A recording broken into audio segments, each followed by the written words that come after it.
I purposely did not prepare for this, just so it could be more spontaneous. My name is Nicole, and I'm going to tell you a couple things. First, I want to say why I decided to make this long commitment to this class called Life Skills.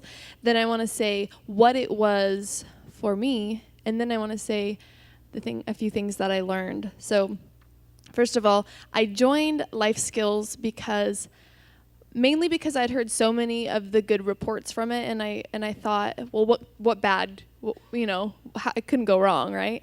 And I knew that I wanted to be a better person. I wanted to learn to live. I wanted to learn how to love.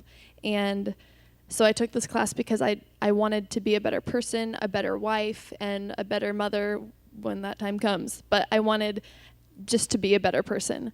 And secondly, this class for me was a place to go to be heard. And I don't know if you all realize this, but you all want to be heard. You want to be validated, and you just want to be understood, and you want someone to listen. And so I got to go somewhere every week where these wonderful ladies listened to me, and I got to listen to them, and you just grow so much, and it feels so good to be validated.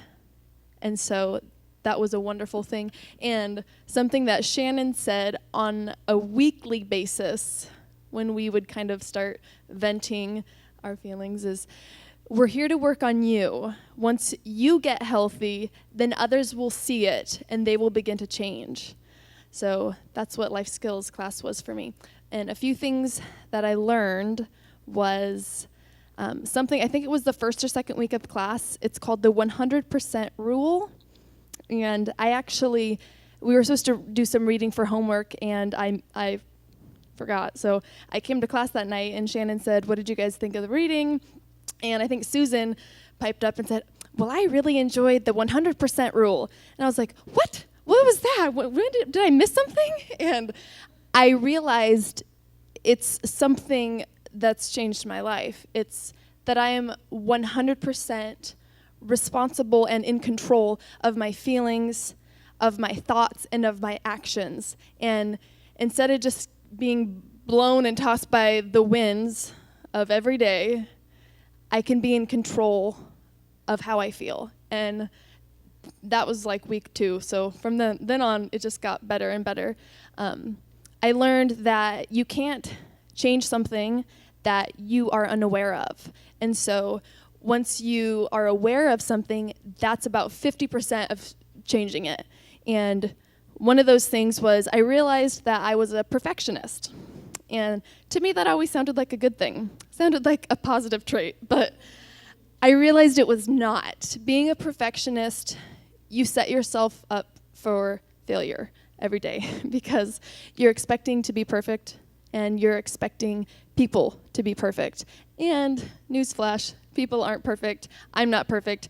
Life is not perfect. So I realized that was something that needed to change. We went through these inventory sheets almost weekly and it's supposed to tell you whether or not you're this or that. And so this one was on being a perfectionist, and I just about marked every single box. And so I was like, oh, I guess I'm a perfectionist. So I think there was something else. Oh, yes. The last thing of one of the many things that I learned was, it might have been in the curriculum or something Shannon just said, but you can't control people. As much as we try to, as much as we want to control people, we can't.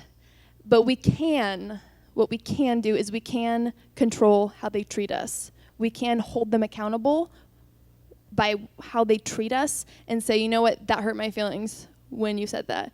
And your sarcasm really makes me feel like an idiot, and please stop. So although you cannot control people, you can hold them accountable, and that's big. That's huge, whether it's your spouse or your friends or people at work. You can hold them accountable because people will treat you however you let them treat you. And so I'm going to stop there. Thanks.